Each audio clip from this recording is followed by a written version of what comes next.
Okay, great morning to all of you. This is Ashish Rathod from Radiant Academy. I heartily welcome you all in our own official YouTube channel, that is Radiant Academy, an institute dealing with English language only. So, it is the last video of this series, that is free online classes especially for PSC Men's English syllabus. Okay, so today's the topic is Pressy writing. Yes, Pressy writing. So let's get started. First of all, pronunciation. Pronunciation के बारे में मैं एक चीज कहना चाहूंगा आप लोगों को. कैंडिडेट्स हो, चाहे स्टूडेंट्स हो, चाहे किसी स्कूल के टीचर हो, चाहे किसी कोचिंग सेंटर के टीचर हो, इसको क्या बोलते हैं? प्रिसाइज राइटिंग या प्रेसिस राइटिंग.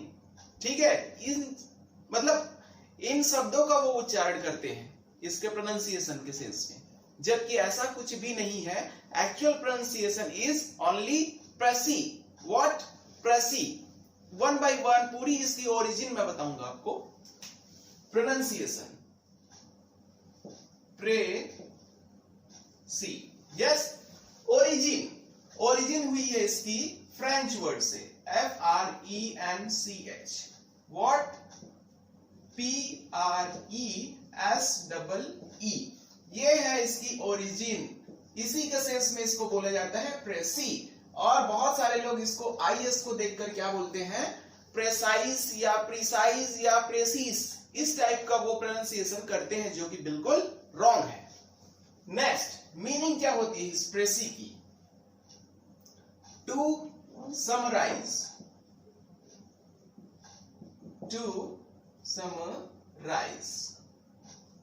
नेक्स्ट, अब इंग्लिश में इसकी मीनिंग अगर हम देखें तो क्या होगी? शॉर्ट,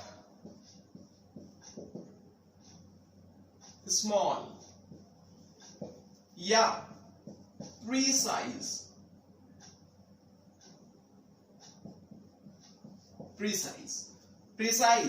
संक्षिप्त.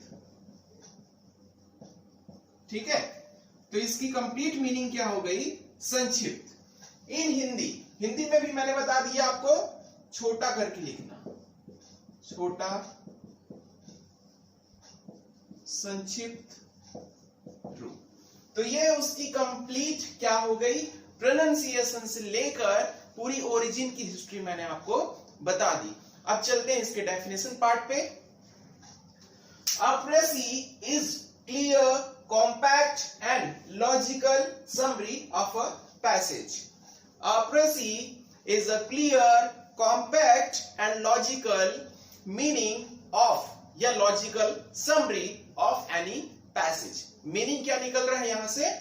एक प्रेसी जो होता है वो बहुत क्लियर, साफ, कॉम्पैक्ट, संक्षिप्त and logical summary. Logical summary means मतलब पूरे पैराग्राफ का उसमें एसेंस होना चाहिए, उसका एब्रीविएशन होना चाहिए, उसका सार होना चाहिए. किसका? एक पैसेज का. ठीक है, तो यहां से डेफिनेशन आपको क्लियर हो गया होगा. एक अच्छे प्रेसी राइटिंग में क्या क्या चीजें बहुत इंपॉर्टेंट रोल प्ले करती है, नेक्स्ट स्लाइड में हम देखेंगे. इस स्लाइड में आप देखेंगे कि कैसे एक प्रेसी राइटिंग करते वक्त कौन कौन सी चीजों को हमें अपने माइंड में रखना है, और एक प्रेसी राइटिंग में कौन कौन सी खास बातें जिसको ध्यान में रखते हुए हमें प्रेसी राइटिंग प्रेजेंट करनी है. चलिए देखते हैं. First, length matter a lot. Length matters a lot. ठीक है, तो लेंथ जो है, नाम से, टाइटल से पता चल रहा होगा आपको कि प्रेसी राइटिंग की लेंथ जो है बहुत ही प्रोमिनेंट रोल प्ले करता है ना. तो उसकी लेंथ क्या होनी चाहिए? एक आइडियल साइज अगर हम देखें किसी प्रेसी राइटिंग की, तो होती है 1/3 या थोड़ा और ज्यादा शॉर्ट कर सकते हैं तो 1/4. ठीक है, तो ये उसकी एक आइडियल साइज होती है. अब आइडियल साइज में लाए कैसे प्रेसी राइटिंग को? तो बार बार जो वर्ड्स और जिन लाइन का यूज हो रहा है जिसका सेंस एक है, उसको आप एलिमिनेट कर दीजिए. जैसे अगेन एंड अगेन आ रहा है, तो अगेन एंड अगेन बार बार ना लिख के आप सिर्फ अगेन लिखिए. कुछ लंबे चौड़े मुहावरे, इडियम्स, ठीक है, प्रोवर्ब्स अगर आ रहे हैं तो उसके एक लाइन में सेंस लिखिए. या लंबा चौड़ा मीनिंग दिया जा रहा है तो अगर उसको आप लिख सकते हैं गागर में सागर टाइप की बात, तो उसको एक लाइन में आप उसको किसी प्रोवर्ब से रिलेट कर दीजिए. मतलब आउट ऑफ द बॉक्स जैसे मैंने रीडिंग कॉम्प्रिहेंशन में बताया था कि आउट ऑफ द बॉक्स उसमें नहीं सोचना है, लेकिन इसमें आपको out of the box, out of the world भी जाना पड़ सकता है। ठीक है, मतलब पूरे ओपन माइंड से इस प्रेसी राइटिंग को अटेम्प्ट करना है, और जितना छोटा से छोटा और जितने वर्ड्स की एलिमिनेशन आप कर सकते हैं उतना आपको करना है, तभी लेंथ आपके आइडियल साइज में आ पाएगा। Next, brief. ब्रीफ का मतलब भी वही छोटा होता है, जिसमें आप बहुत वाइजली आप पैसिव वॉइस का यूज करें, आप मॉडल्स का यूज करें, आप क्वेश्चन वर्ड्स का यूज करें, और जहां पे कंजंक्शन से काम हो जा रहा है, 2 सेंटेंस के बजाय एक कंजंक्शन का यूज करने से काम हो जा रहा है, तो वहां पर आप इन शब्दों का भी यूज करें, तभी आप एक पैसेज को ब्रीफ कर सकते हैं। Next, single paragraph. तो आपकी जो एसेंस है, आपकी जो समरी है, वो सिंगल पैराग्राफ के अंदर में शामिल हो जानी चाहिए। इससे बड़ी होगी, आइडियल साइज को क्रॉस कर लेगी और प्रेसी राइटिंग नहीं कहलाएगा एक्चुअल में। ठीक है, next, complete and connected. Complete and connected का मतलब होता है कि उसमें सारा एक मेन थीम उस आपके प्रेसी राइटिंग में दिखना चाहिए, और एक लाइन दूसरे लाइन से बहुत ज्यादा इंटरकनेक्टेड होने चाहिए। ऐसा ना लगे कि कहीं इधर से एक लाइन उठा लिया, कभी उधर से एक लाइन उठा लिया, कभी तीसरे लाइन के दूसरे पैराग्राफ से हम लोग किसी लाइन को उठा के अटैच कर दिया। ऐसा कुछ कॉपी पेस्ट वाला काम नहीं है, इसमें दिमाग लगाने वाला काम है, और जितना छोटा से छोटा कर सकते हैं अपने दिमाग का यूज करके उतना छोटा करें। Next, correct and clarity. बताया जैसे कि ऐसा नहीं कि यहां से कट कॉपी पेस्ट कर दिया, ऐसा नहीं, करेक्ट होना चाहिए, आपकी बातों में दम होना चाहिए, और वो चीज आपके प्रेसी राइटिंग में दिखनी चाहिए। क्लैरिटी, राइटिंग की बात जब हम करते हैं तो आपकी क्लैरिटी इतनी अच्छी होनी चाहिए कि चेकर को एक नजर में बहुत सुंदर लगे, बहुत रीडेबल हो और देखने में बहुत अच्छा लगे, मीनिंगफुल होना चाहिए, तब जाके क्लैरिटी का कुछ मतलब होगा। आगे की स्लाइड में मैं आपको एक एग्जांपल के थ्रू बताऊंगा कि कैसे प्रेसी राइटिंग हमको किन किन बातों को ध्यान में रखते हुए करनी है। चलिए देखिए। So in this slide you are going to watch some steps which is very important when we make the press writing. Okay, so step by step I will explain you. First of all, read the passage again and again. I have told you in the reading comprehension section कि passage को बार बार नहीं पढ़ना है, आपको किसको पढ़ना है, questions को पढ़ना है। यस, लेकिन थोड़ा सा प्रेसी राइटिंग इसका अपोजिट है, यहां पर सिर्फ और सिर्फ आपको पैसेज को बार बार पढ़ना है। ठीक है, तो ध्यान में रखेंगे, रीडिंग कॉम्प्रिहेंशन में क्वेश्चन को पढ़ेंगे एंड प्रेसी राइटिंग में पैसेज को पढ़ेंगे। Next, underline the key points. Second point हमारा बोलता है, जैसे कि मैंने रीडिंग कॉम्प्रिहेंशन में भी बोला था कि आप अब जब पढ़ रहे हैं पैसेज को, ठीक है, तो अपने हाथ में एक पेंसिल रखिए ताकि मेन पॉइंट को, की पॉइंट को आप क्या कर सके, मार्क कर सके, अंडरलाइन कर सके उनके नीचे। ठीक है, next point, identify the central idea of the passage. देखिए, identify the central idea of the passage, ये कब आएगा, ये तब आएगा जब अगेन एंड अगेन, ये वाला वर्ड ध्यान में दीजिएगा, अगेन एंड अगेन। किसी भी पैसेज को जब आप बार बार पढ़ेंगे तो ऑटोमेटिकली उसका एक एसेंस निकल के आता है कि इसमें किस बारे में और किस पर बेस्ड ये स्टोरी बनाई गई है। Next point, avoid some things like, avoid something like. देखिए क्या क्या चीजें जो need to be avoid, need to be avoid means कि कौन कौन सी ऐसी चीजें हैं जिसको हम अवॉइड कर सकते हैं। फर्स्ट, रिपीटिशन ऑफ वर्ड्स, जैसे ये अगेन एंड अगेन, तो जब हम प्रेसी राइटिंग करेंगे तो वहां अगेन एंड अगेन न लिख के क्या लिखेंगे, only again. Next, idioms, idioms के थ्रू हम किसी लंबे चौड़े सेंटेंस को समराइज कर सकते हैं, या कोई लंबा चौड़ा इडियम है उसको हम सिंपल वर्ड में लिख सकते हैं। जितने ज्यादा छोटे कर सके उतना ही अच्छा है, किसी भी तरीके से, at any cost. Next, phrase and examples. Examples को लिखने की बिल्कुल भी जरूरत नहीं है, सिर्फ उसका मेन आइडिया आपको लिखना है। ग्रामेटिकल मिस्टेक्स, जो ग्रामेटिकल मिस्टेक्स करते हैं, स्पेलिंग वगैरह, जैसे कि इसमें दिया है, नेक्स्ट स्पेलिंग वगैरह मिस्टेक करते हैं, कुछ ग्रामेटिकल टेंस में मिस्टेक करते हैं, वॉइस में मिस्टेक करते हैं, नरेशन में मिस्टेक करते हैं, तो सबसे पहले इस वीडियो के पहले बाकी वीडियोस मैंने बनाई हैं उसको देखिए, पहले टेंस को समझिए, वॉइस को समझिए, नरेशन को समझिए, तब जाके आपकी प्रेसी राइटिंग कंप्लीट एक शॉर्ट फॉर्म में, एक्यूरेट फॉर्म में, प्रिसाइज फॉर्म में बन पाएगी। ठीक है, next step, don't add extra things but summarise the idea in own. ठीक है, आपको एक्स्ट्रा कुछ भी चीज डालने की जरूरत नहीं है, लेकिन जो कॉम्प्रिहेंशन है बट जो समराइजेशन है वो आप अपने शब्दों में करें और इफेक्टिव वर्ड्स का यूज करें तो ज्यादा बेटर होगा। Next, make the outline. Make the outline means जैसे ही आप सेंट्रल आइडिया को समझ गए, आप देखें कि और कैसे उसको हम क्या क्या चीजें लिख सकते हैं। 5 लाइन्स लिखिए, लेकिन लास्ट पॉइंट हमारा क्या बोलता है, फाइनल ड्राफ्टिंग।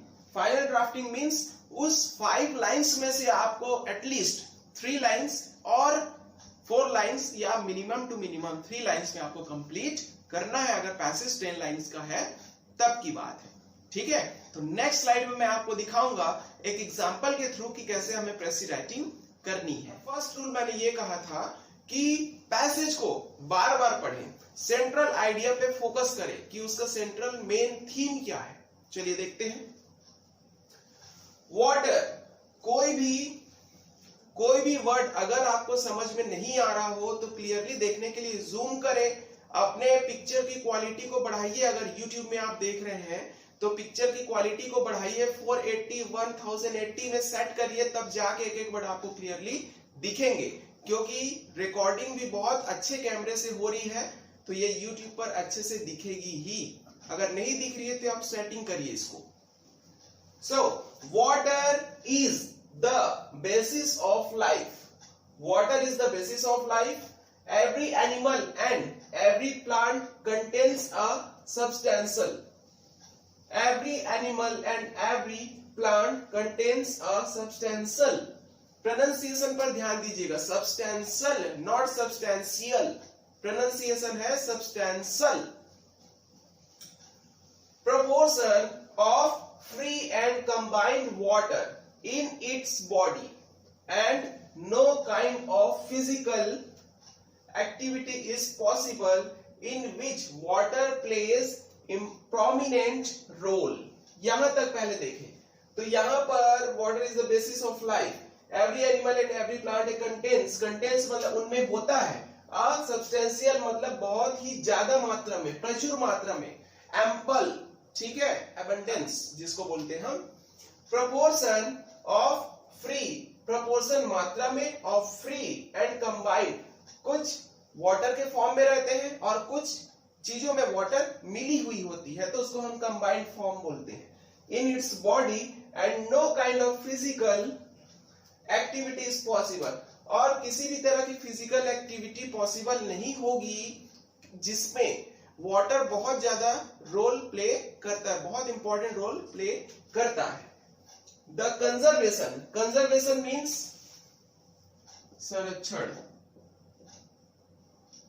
ठीक है, कंजर्वेशन मीन्स संरक्षण या बचाना, किसी चीज को सेव करना, संरक्षित करना। And utilization means use means उस चीज का उपयोग करना। ठीक है, so utilization of it is fundamental for human welfare. Human welfare means कल्याण, या जिसको हम बोल सकते हैं भलाई। ठीक है, कल्याण या भलाई के लिए ये बहुत ज्यादा इंपॉर्टेंट है। द मेन सोर्स मीन्स होता है स्रोत।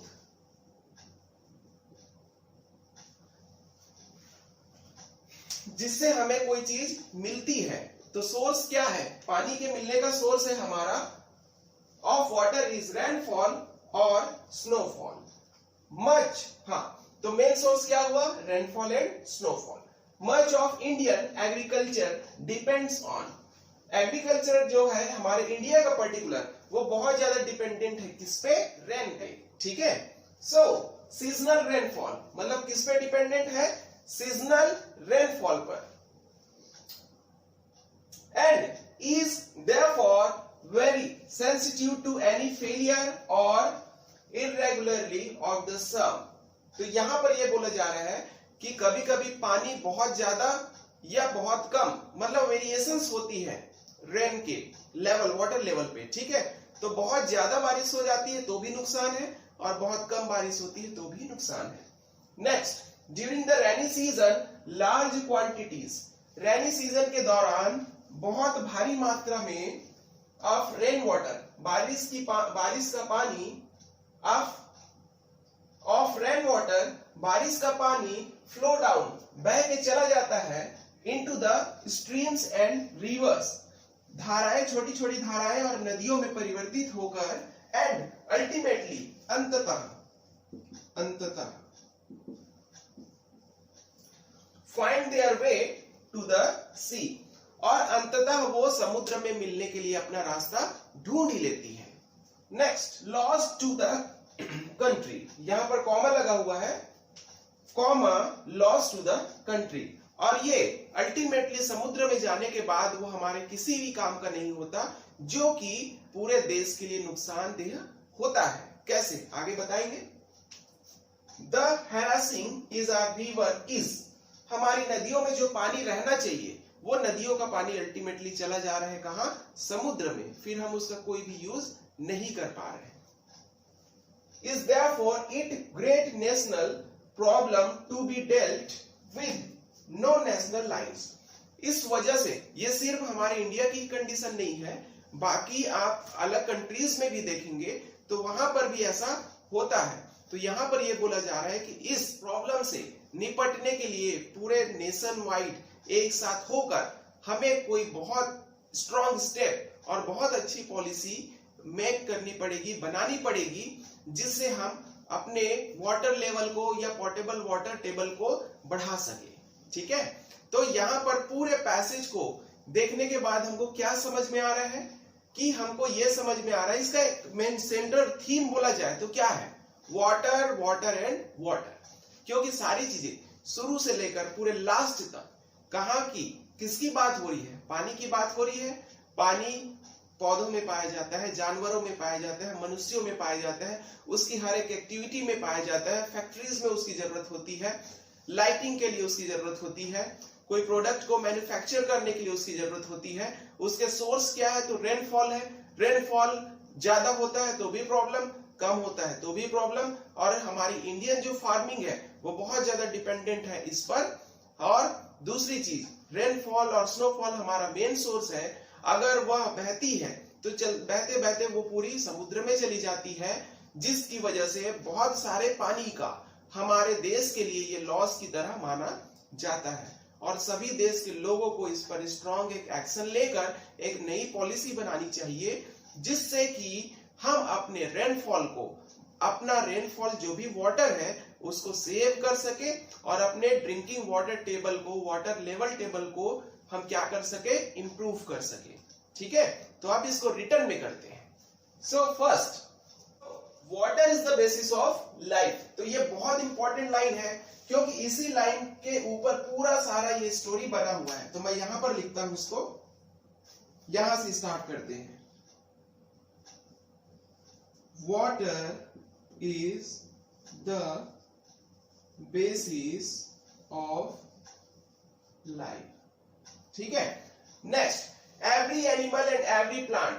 तो मैंने क्या कहा था आपको रूल में, टिप्स में, कि जो रिपीटेड वर्ड्स है ना उसको छोड़ दीजिए, आप रिपीटेड वर्ड्स को छोड़ दीजिए, सिंपल लाइन में समझाइए, क्योंकि हमको बहुत कॉम्प्लिकेटेड नहीं बनाना है, बहुत सिंपल बनाना है, जिसको एक बार पढ़ने में भी समझ में आ जाए। So every plant and animals contains a substantial proportion for free and combined water. So it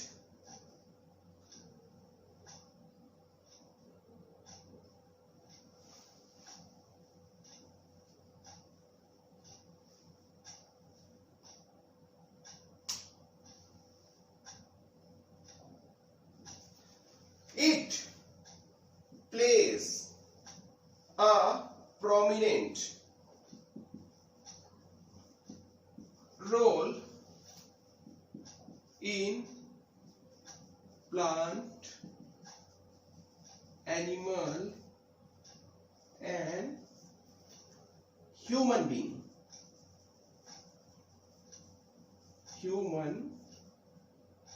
being. देखिए कैसे, अब इतने ही लाइन को लिखने से मैंने कंप्लीट कर दिया यहां तक का। कैसे देखिए, ये कंप्लीट हो गया। कैसे?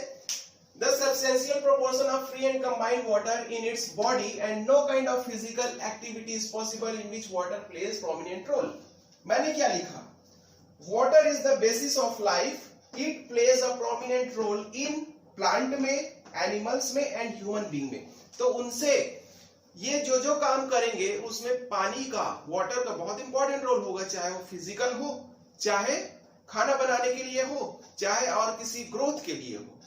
प्लांट्स के सेंस में देखें तो ग्रोथ के लिए, और एनिमल्स और ह्यूमन बीइंग के सेंस में देखें तो उनके भी ग्रोथ, डेवलपमेंट एंड सर्वाइवल के लिए।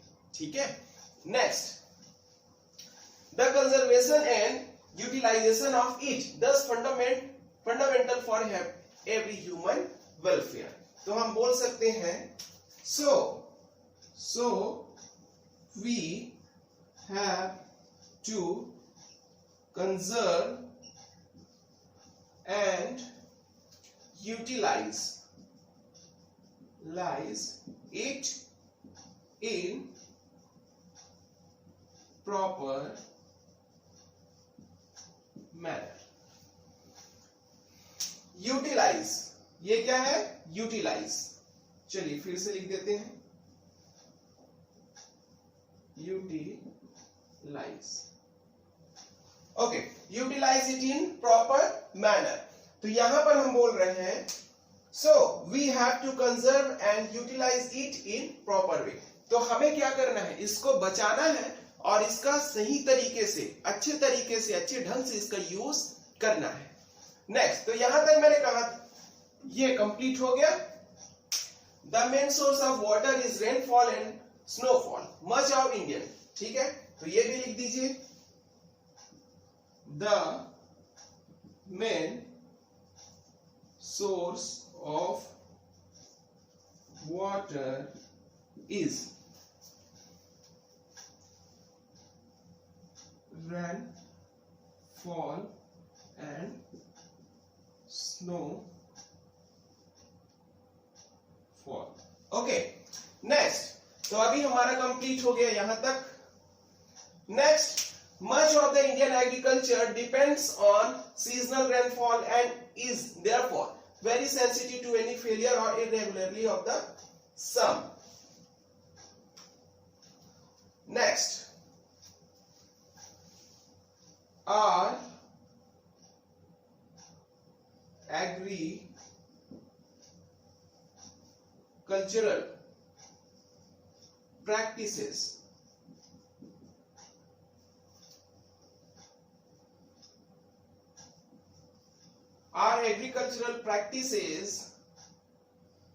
much dependent on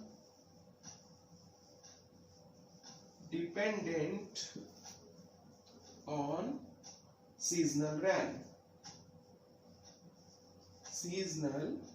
rain. ये हो गया कंप्लीट। कहां तक? यहां तक। During the rainy season, large quantities of water flow down into the streams and river and ultimately find their way to sea.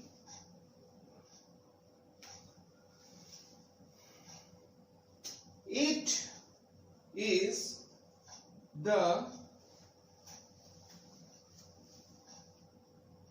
big issue for all nations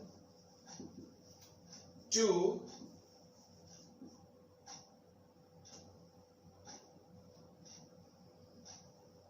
make a great policy to save the water and save life on save water save life. तो ये हमारा एक title भी बन सकता है, ठीक है। तो टाइटल मैंने लिख दिया है, और थोड़ा सा मॉडिफिकेशन आपको करने का मन करे या लगे तो आप अपने वर्ड्स भी इसके अंदर में डाल सकते हैं। देखिए प्रोपोर्शन कितना हुआ, 1 2 3 4 5 6 7 8 9 10 लाइन्स। 2-3 वर्ड्स इधर उधर एडजस्ट हो जाएंगे, सो 10 लाइन्स। तो यहां पर 1 2 3 एंड 4 लाइन्स। तो ये हमारा क्या हो गया कि लगभग 30 to 40% के बीच में आ रहा है, और आपका आइडियल साइज भी यही कहता है। तो मैंने आइडियल साइज के अकॉर्डिंग लिख दिया। कुछ चीजों को और अवॉइड किया जा सकता है, तो आप इसी को कंप्राइज करिए या अपने तरीके से कंप्राइज करिए, it's depending upon you. In this way, this is the free online PSC mains course completed, and best of luck for your selection, and keep in touch with us for the latest English videos and grammatical videos. So, thank you and have a nice day.